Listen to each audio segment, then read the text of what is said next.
을 달고 지금까지 나타났던 그 산타가 드디어 올해를 기점으로 젊은 산타로 다 바뀌었습니다.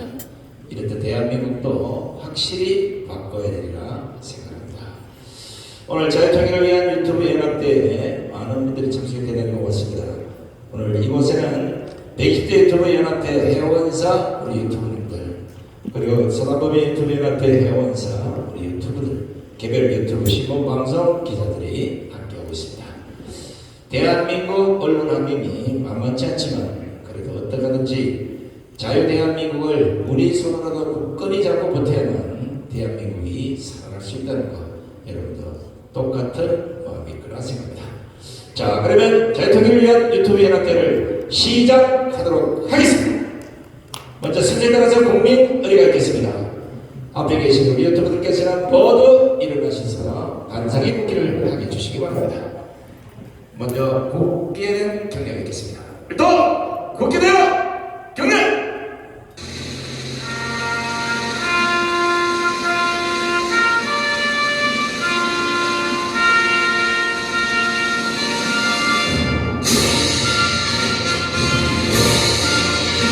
나는 자랑스러운 태극기야. 자유롭고 정의로운 대한민국의 무한 영광을 위해 충성을 다할 것을 굳게 다짐합니다.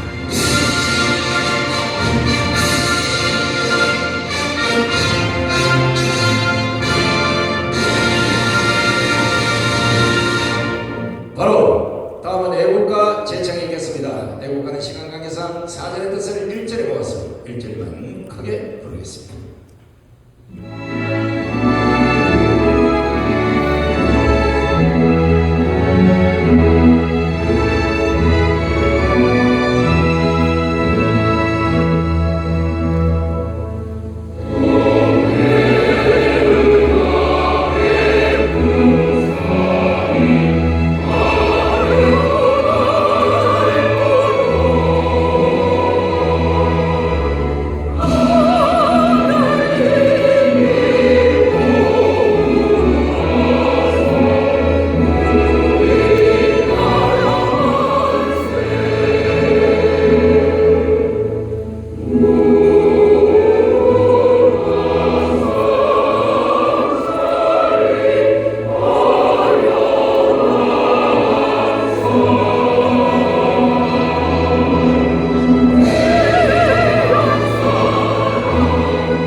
승리하신 분들을 생각하면서 잠시 묵념하는 시간을 갖도록 하겠습니다.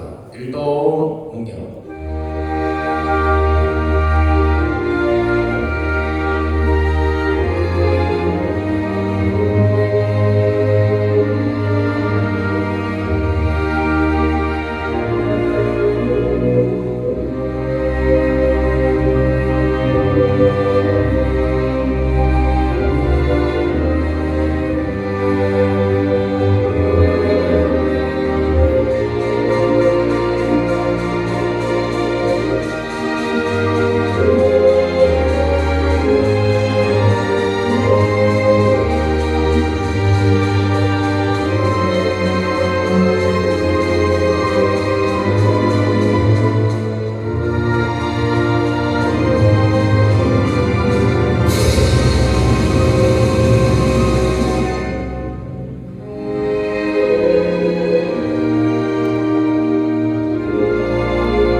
바로 모두 자리에 앉아주시기 바랍니다.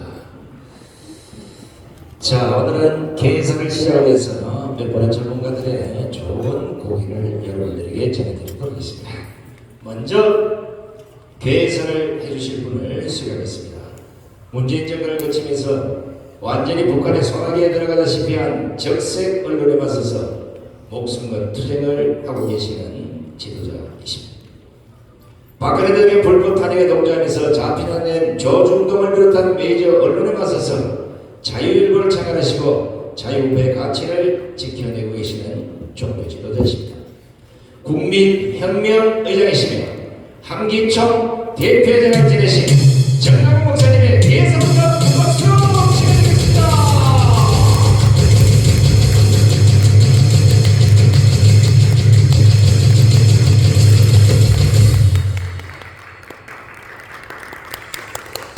존경하는 국민 여러분, 그리고 해외 동포 여러분,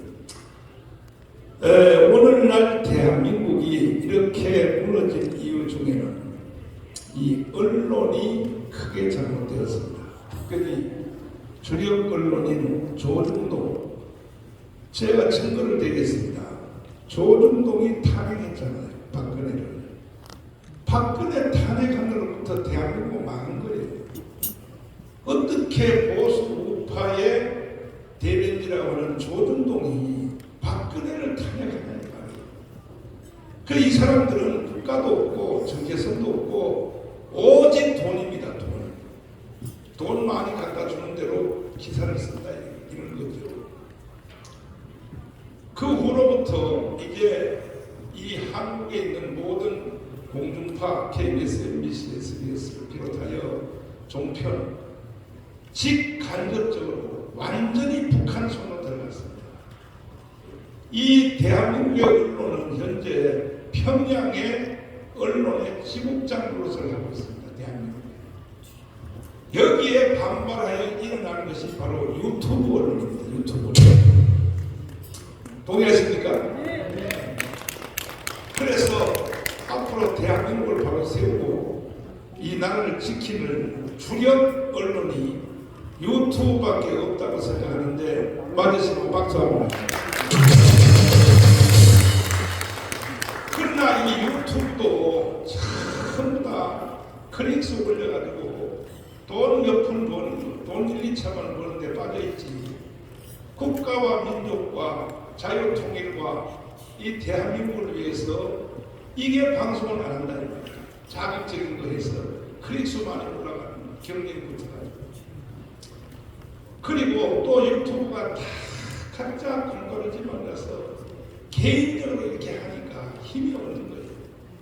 그래서 우리가 1차적으로 프레스센터에서 유튜브 총연합회를 한번 했고 오늘 드디어 우리 유튜브들이 이 상태로 해서는 안 되겠다. 왜? 내년에 우리가 4월 10일 총선에서 자유우파 정당이 200석을 못하면 유튜브가 존재한다고 생각합니다.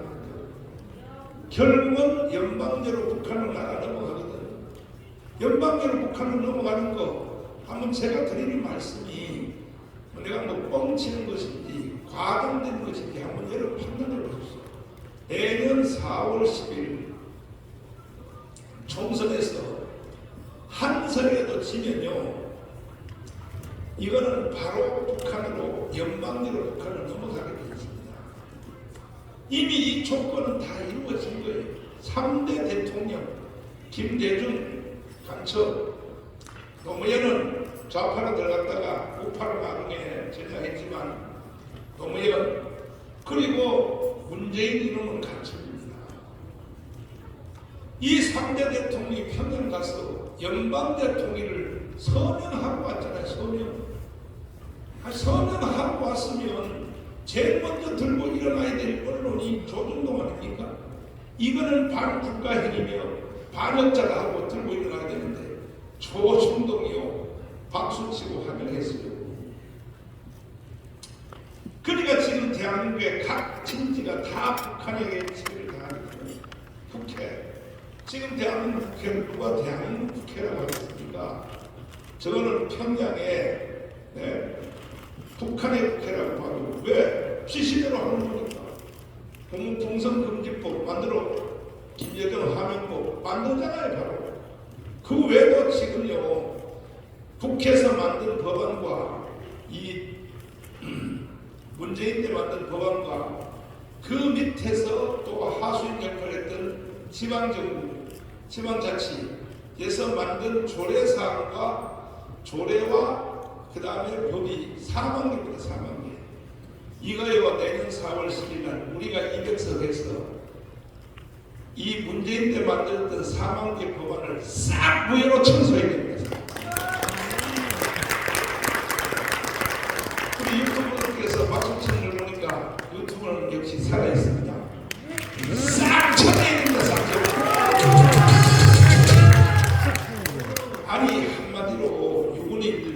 조선일보 노평론가가 하는 말씀 여러분 다 들었지 않습니까? 뭐라 그러냐?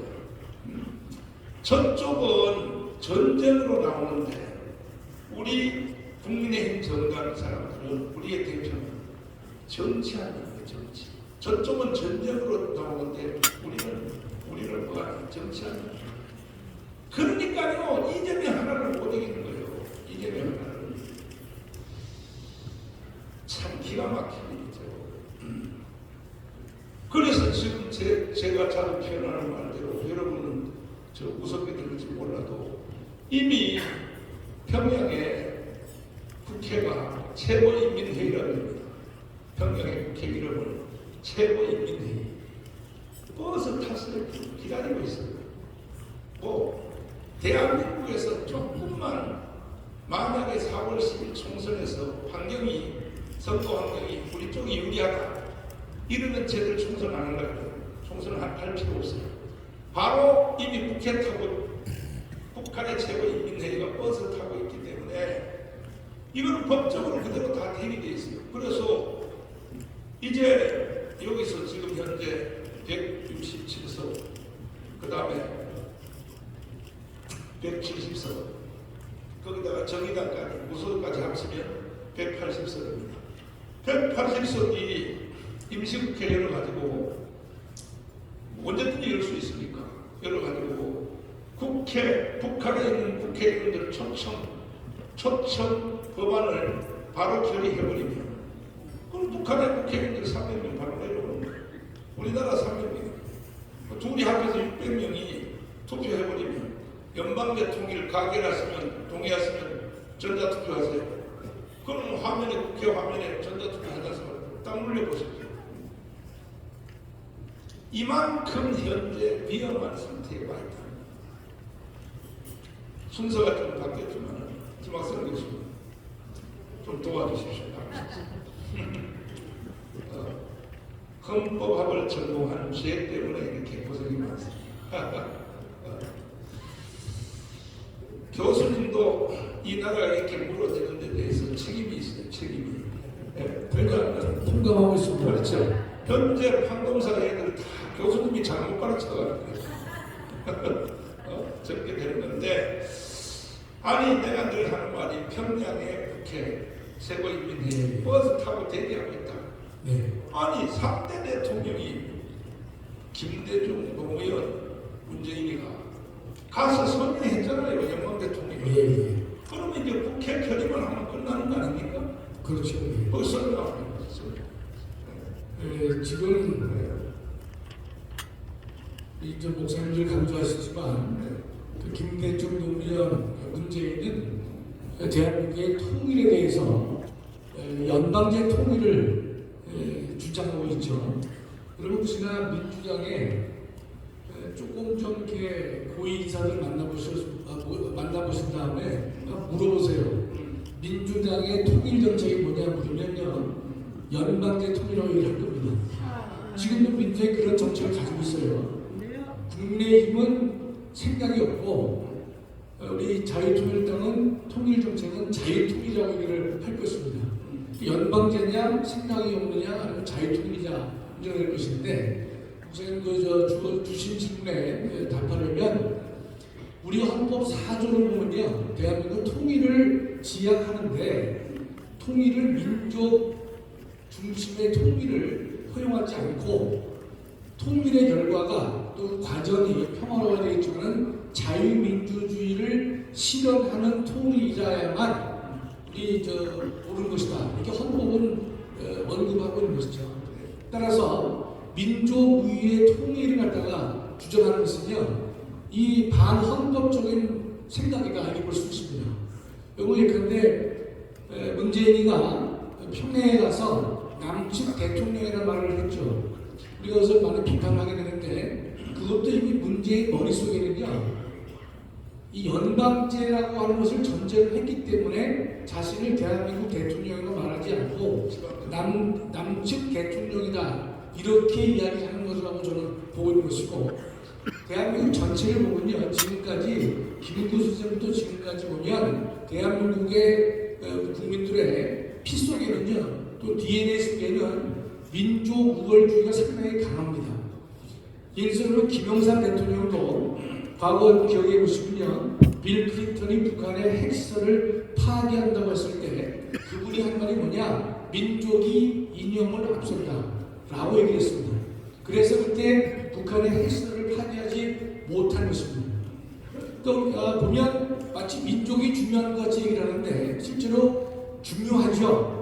중요합니다. 또 자유통일을 통해서 북한에 있는 북한 주민들의 억압된 생활, 노예 같은 생활을 우리가 해방시켜야 되는 책임을 가지고 있지만, 그러나 우리가 지향하는 통일이라고 하는 것은 이념을 무시한 채 민족 중심의 통일이라고 하는 것은 반헌법적이다, 이렇게 우리가 분명히 말씀드릴 수가 있고, 우리 헌법은 이미 87년 헌법에서 민족 중심의 통일을 나가려고 하는 한국 사람들의 DNA가 있기 때문에 그를 이미 87년도에 경고를 하고 있는 것입니다.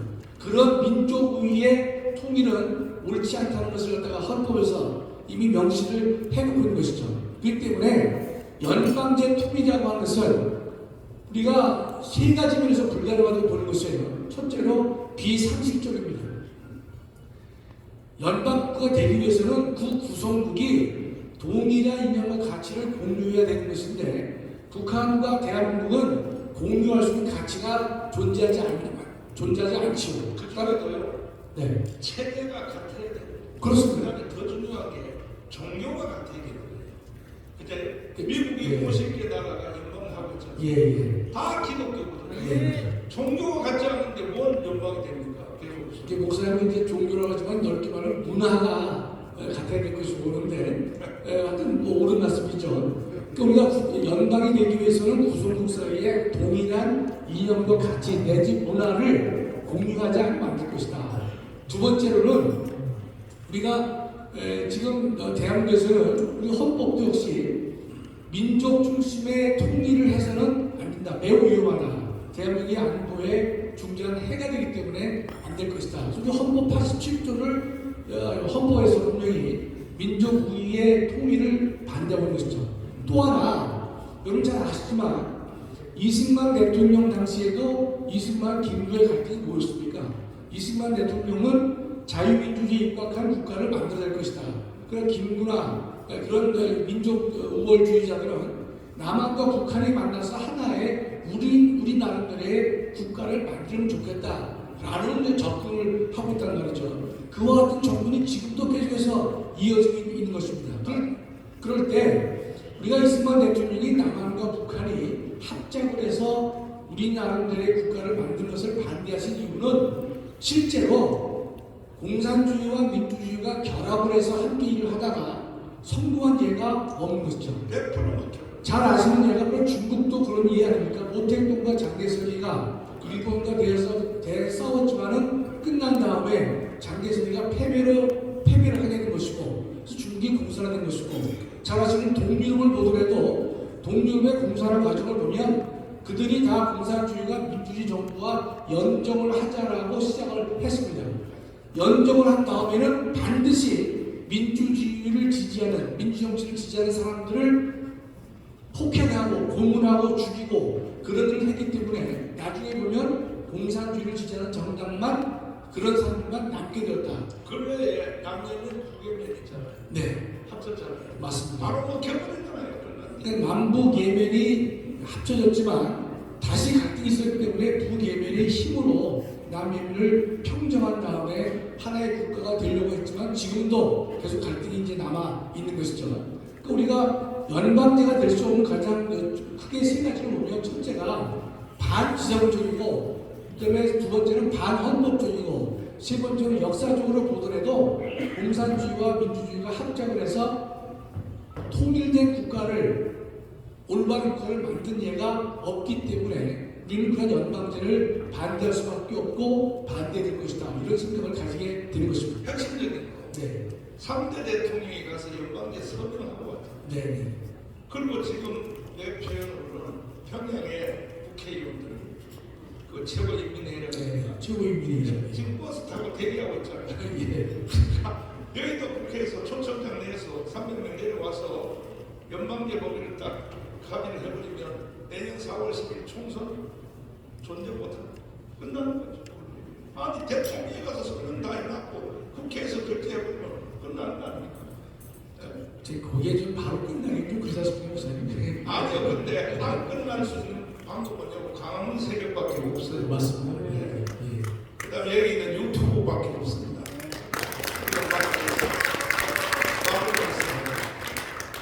예, 우리 목사님께서 늘 이제 강조하시지만 우리 자유통일당은 분명히 그 정체성을 분명히 하고 있는 것이죠. 두 가지 말씀드리면 이승만과 박정희에 대해서 얘기를 해보면 민주당은 이승만과 박정희를 부정하고 있죠. 국민의힘은 부정은 하지 않지만은 그러나 자랑스러워하지 않습니다. 그러나 우리 자유통일당은 이승만과 박정희의 정신을 계승하는 것을 정당의 이념과 가치라고 하는 것이고 자랑스러워하는 정당이다.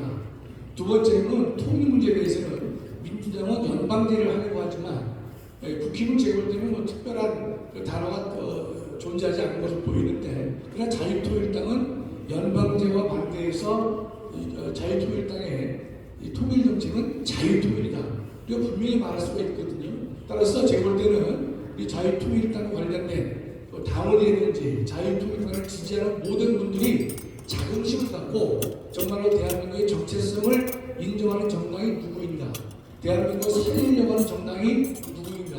지금까지는 민주당과 국힘에 의해서 우리는 눌려 살아왔지만 적어도 우리의 이 올바른 생각과 뜻을 반드시 국정에 반영시키기 위해서는 내년 총선거에서 우리의 존재를 알리고 국힘과 힘을 합쳐서 200석을 반드시 달성해야 될 것이다. 제가 하나 더 말씀드리면요. 최근에 경주에서 원희룡 장관이 와서 간증을 한 바가 있었습니다. 제가 그때는 눈 수술 때문에 참석을 못했지만 이후에 벌어지는 행태를 보면서 참 제가 마음이 아팠습니다. 80개월로서. 왜냐면 그때 이 대한민국 언론이든지 정치권에서 이런 단어들이 나와요. 전광훈 목사와 접촉을 했다, 만났다. 이제 이렇게 해가지고 하는데 80개월로서. 예. 저는 전광훈 목사님을 만났다는 게 왜 죄가 되는지. 왜냐면 내 여기 이마에 뿌리 2개 붙었어. 전광훈 목사님과 만났고 접촉하는 것이 왜 문제가 되는지 저는 도저히 이유를 제가 찾아낼 수가 없는 것입니다. 우리 전광훈 목사님, 교회적으로 보더라도 우리 전광훈 목사님 갖다가 배척하고 있는데 거기에 수많은 사람들이 따라다니고 있어요. 첫째로 전광훈 목사님이 이단입니까?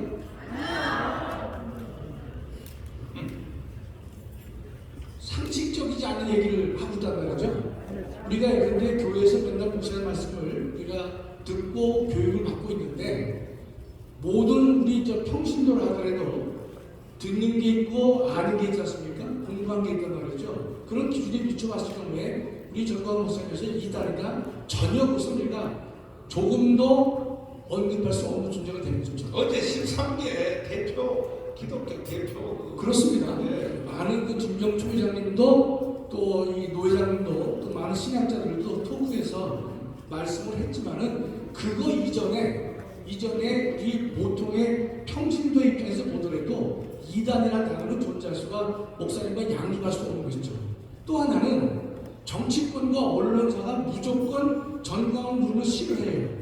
저는 예전에 그렇게 싫어할 줄 몰랐는데 저도 매일씩 포럼을 하면서 보니까 이유 없이 전 목사님이 배척하는 사람들을 만나게 되는데 저는 얘기합니다.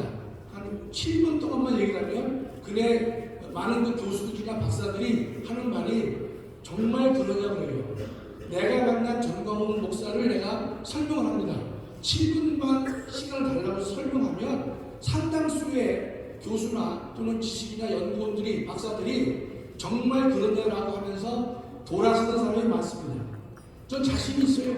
왜 내가 만난, 내가 경험하고 목사님과 함께한 세월이 벌써 거의 3년 가까이 되는데 전 다른 걸 얘기하지 않고 내가 접한 전광훈 목사님을 내가 그냥 얘기할 뿐이에요. 그것도 시간도 많이 하지 않습니까?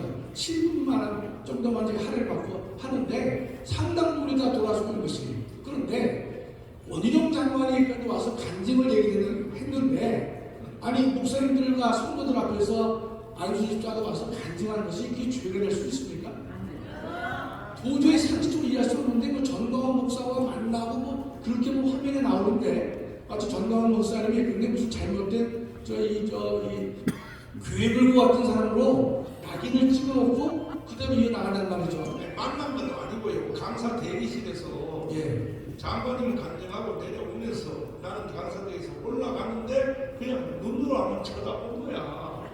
그걸 가지고 만났다고. 만나시는 맞아요. 아니 그냥 본 거라고요. 예. 안녕하세요 하고 그냥 본 거라고요. 어떻든 간에 언론이나 정치권에서 하는 태도를 보면요 매우 몰상식하고 비상식적이에요. 이유 없이 전광훈 목사와 만났다 이렇게 해서 우리를 배척하는데 그럴 이유가 전혀 없는 것이죠. 교수님, 예. 그걸 나눠서 설명해봐요. 예. 좌파 국회의원들이 원희룡하고 나하고 만난 것을 왜 그렇게 비판하느냐? 네. 그만큼 내가 두려운 거예요. 물론 그 다음에 우파 국회의원들은 왜 그걸 비판하느냐? 그렇죠. 지들끼리만 해먹으려고. 그걸 나눠서 설명해요. 예. 나눠서. 당연히 좌파들이나 북한 공산 세력이 전광훈 목사님을 미워하는 이유는 전광훈 목사님이 자신들의 정권을 만들거나 유지하는데 가장 큰 걸림돌이 된다는 사실을 알고 있기 때문에 목사님을 무비판적으로 공격을 하는 것이죠. 근데 그거는 뭐 적들이기 때문에 그럴 수 있다고 보는데 그래도 같은 색깔을 가지면서 함께 공조한다고 볼 수 있는 국민의힘이라든지 조중동의 태도를 보면 정말 이해하기가 어려운 것입니다. 그걸 나눠서 보면 제가 볼 때는요 조중동이 목사님을 배척하고 노골적으로 인위적으로 배척하고 있단 말이죠. 신문과 방송의 사명을 잃어버린 지가 오래된 것이죠. 신문 방송의 사명이라는 것은 객관적 사실을 있는 그대로 신속하게 보도하는 것이 언론의 사명일 터인데 동아일보와 중앙일보 앞마당에서 벌어지는 2만 명, 3만 명, 수십만 명이 모이는 집회가 있음에도 불구하고 단 한 글자도 보도하지 않는 것입니다. 이건 천만표와 같은 존재가 된 것이에요. 더군다나 목사님께서 조선일보의 광고를 1년에 한 20억 정도를 투자하고 있다는 아니, 45억입니까? 1년에 1년에 45억. 그러면 사람이 미안해서라도 보도를 하면서 우호적인 보도를 하는 것이 인지상정일 터인데 제가 보는 바로는 전혀 천만표 같은 행동을 하고 있단 말이죠. 저는 그래서 제가 목사님을 한 3년 옆에서 가까이 뵈면서 느낀 점은 자유일보를 목사님께서 만들 수밖에 없는 것이다. 두 번째로는 그 자유일보를 갖다가 정말 우리가 조중동을 이길 수 있는 신문으로 우리 애국 동지들이 정말 진력을 다해서 노력해서 만들지 않으면 안 될 것이다. 저는 늘 그런 안타까움이 있어요. 우리가 예컨대 이유 없이 핍박을 당하고 이유 없이 무식을 당하고 그렇게 우리가 인생을 살고 있는 팀인데 바람은 애국 세력들이 그런 부류에 속할 수 있단 말이죠. 아무런 이유 없이 이렇게 당하고 있는 것인데 이거를 반드시 우리가 깨야 될 것이다. 깰 때 내년 200석도 중요하지만 그 전 단계에서 목사님을 강조하시는 자유일보를 구독하는 사람들이 제가 볼 때는 정말 빠른 시간 내에 50만 부, 60만 부, 70만 부가 되어서 보란 듯이 조선일보에게 우리의 존재를 알리는 그런 일들을 우리가 다 같이 해낼 것이다. 그거를 하지 못하면서 우리가 조중동을 택할 필요가 없다고 개인적으로 생각하는 것이에요. 믿지만 완전히 이기는 방법은 우리가 힘을 키워서 50만, 70만이 되면 대한민국의 자유일보를 다시 보게 될 것이고 자유일보를 만들어서 고생하시는 전광훈 목사님에 대한 평가를 달리할 것이다. 따라서 우리가 언론의 편파성을 깨기 위해서도 우리 광화문 세력들이 살아있어서 정말 목숨 걸고 자유일보를 구독하고 그다음에 자유를 지키는 그 자유신문을 반드시 살려야 될 것이다. 이미 끝났어. 끝났어. 두 번째로는 언론 말고 정치권, 지금의 여권 정치권에서도 우리 목사님에 대해서 상당히 이유 없이 부정적인 일을 말하고 있는 것이죠. 여러분 어저께도 봤지만 지난번 몇 년 전에 광화문에 나와서 연설한 인간들의 얼굴이 쫙 나오지 않습니까? 김기현을 보니까 목사님은 이사야와 같은 선지자라고 구체적으로 명시한 인간이 다시 한번 영상 들어보세요. 강문에 가서 연설했던 정치인들 다시 한번 들어보세요. 이 인간들 다 외울 수가 있어요, 목사님. 아니, 다시 치세요. 들어봤다. 영상 다시. 오세훈, 김문수, 이재호. 이놈의 진노, 이놈의 명칭은 대국민혁명으로 전환하겠습니다. 여기 모인 우리가 바로 N정호 역사 속에서 봤던 의견입니다. 10년 전 우리는 3년 동안 이 광장에서 현대 우선을 장관 방송에서 태극기를 들고 대한민국을 지켰습니다. 그런 우리 대한민국이 파괴되고 있습니다. 안산 것입니다. 누가 이 대한민국을 파괴시키고 있습니까? 오늘 우리가 여기에 모인 것은 김문수 문재인 말명이 기생충 정권을 끝장내기 위해 모였습니다. 지금 우리 모두 힘을 합쳐서 이재호 문재인을 반드시 끌어내야 합니다. 여기 계신 대한민국 국민 여러분께서, 외국 동지 여러분께서 우리가 새로운 시대를 열 수 있도록 함께 해주시기 바랍니다. 고맙습니다. 확실히 싸워야 사회주의 정권을 이길 수 있는 겁니다, 여러분. 강원지사 문재인 허준이겠지요. 당신은 하늘에서 국민의 이름으로 죽음과 같이 공명되었다. 대천구인 대통령 문재인을 파면한다.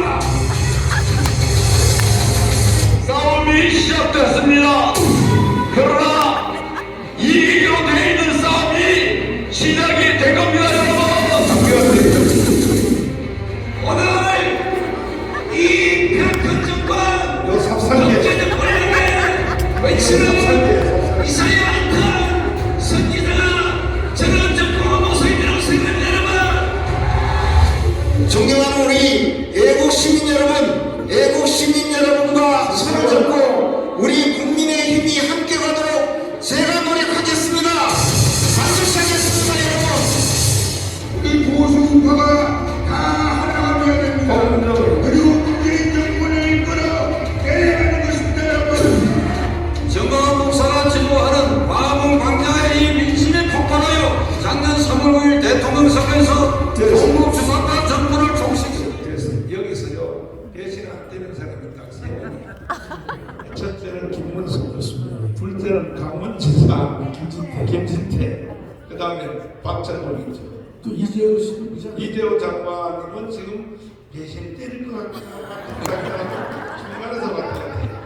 이렇게 와서 다 연설 우리가 만들어놓은 관광 연설 해놓고 지금은요 다 청문회할 때 보면요 정답은 모른다 그래요. 다들 이런 인간들에 대해서 교수님 한번 질러봐요. 조금 전에 제가 김기현 나오니까 목사님은 삽살개를 하셨는데 저 인간 보니까 제가 이 화면을 한 두 번째, 세 번째 보는데요. 처음은 제가 귀를 의심한 게 목사님을 이사야와 같은 선지자라고 본인이 말하는 팩트입니다. 아예 자신가 쓰레기 얘기하지 마. 그렇게 얘기를 했을 불구하고 본인이 이제 무슨 안수집사죠, 저희가. 장문에 장로예요? 장로도 시원하고. 장로가 목사인데 입딱 쳐가야 돼 지금 이게. 저는 그래서 저것 때문에 장로가 되려면 좀 시험 봐야 될 것 같아요. 근데 이사야와 같은 선지자라고 말하는 데는 제정신이었었는데 지금은 이제 아마 그 본분을 좀 잃어버린 상황이 되는 것인데 저는 근데 여러분께 우리가 꼭 이 간곡하게 부탁하고 싶은 것은요. 우리의 존재를 분명히 알리는 게 이기는 것이라고 생각합니다. 잘못된 것을 지적하는 것은 1차적인 문제인데 궁극적인 승리는 우리가 그들보다 잘게 되는 것이죠. 그렇다면 자유일보도 가시적으로 예컨대 50만, 100만을 만들어낼 것이고 아니 자유로는 100만 번 이미 끝났어요. 끝났어요, 목사님? 네, 끝났어요. 우리가 6개 가입하면요 종신연금 딱 걸어놓으니까요. 네. 이미 벌써 자유로는 조선일보를 넣는다면 끝났습니다. 그랬다가 자기는 그랬다면서 미션날이 들어갑니다. 기독교가 아닌 사피로 들어갑니다. 그래서 내가 가만 안 둡니다. 네. 이 한국 교회도 내가 가만 안 뒀습니다. 마무리가 예. 제가 또 얼마 전에 어느 장로님을 만난 적이 있었는데요. 그분이 자유일보에 대해서 상당히 뭐 비판을 하더라고요. 핵심이 뭐냐면 볼 게 없다는 거예요. 그래서 저는 자유일보를 짧게라도 다 보거든요. 그래서 제가 왜 볼 게 없느냐, 좀 많단 말이죠. 장로님이 그 제대로 그 신문을 읽지 않기 때문에 그런 것이다. 그분은 안경한개 사람이었어요. 두 번째로는 뭐냐면 제가 그랬어요. 자유일보를 구입하는 것은 신문 구독의 문제가 아니라 애국 헌금을 하는 거랑 마찬가지란 말이죠. 애국 헌금하는 마음으로 자유일보를 구독하게 되면 이틀 늦게 왔다, 조금 늦어졌다, 여러 가지 내용이 좀 미흡하다 하더라도요, 애국 헌금을 한 것이기 때문에 거기에서는 격려하는 말만 있을 뿐이지 비난과 비판은 줄어들 수밖에 없을 것이다. 그러나 분명히 저는 전 목사님께서 포스트 모바일을 얘기하면 바로 일정 수의 사람이 따라서 그 일을 집행해 오는 것이고, 그것도 끝났어요. 끝났습니다. 종신연금에 끝났어요. 그 이 자유일보 종신연금 이사장이잖아요. 교수님이. 받으시면 그래요. 아니, 받으면 축구가 100만 원 줬는데 많이 그걸로 다 끝났어요. 마무리하셨어요. 예, 그래서 어떤 자유일보도 예컨대 바로 우리가 실행에 옮기고, 또 우리가 이 포스트 모바일도 실행에 옮기고, 목사님께서 6개 한국을 가입하면 100만 원을 평생 지급한다고 하셨는데, 그래도 우리가 아주 열심을 다해서 가시적인 성과를 가장 짧은 기간 내에 만들어내야만 우리의 존재를 알 수 있는 것이고, 정치권이건 언론이건 대한민국 어느 누구도 전광훈 목사에 대해서 쓸데없는 소리를 못할 것이다, 이렇게 믿습니다. 자, 네, 감사합니다. 박수하겠습니다. 감사합니다. 우리 교수님은 사실 내가 2번 불러내려고 그랬는데 한꺼번에 다 하는 바람에 주제가 전체 다 통합이 되었습니다. 우리 뭐 자유일보 신경 쓰기도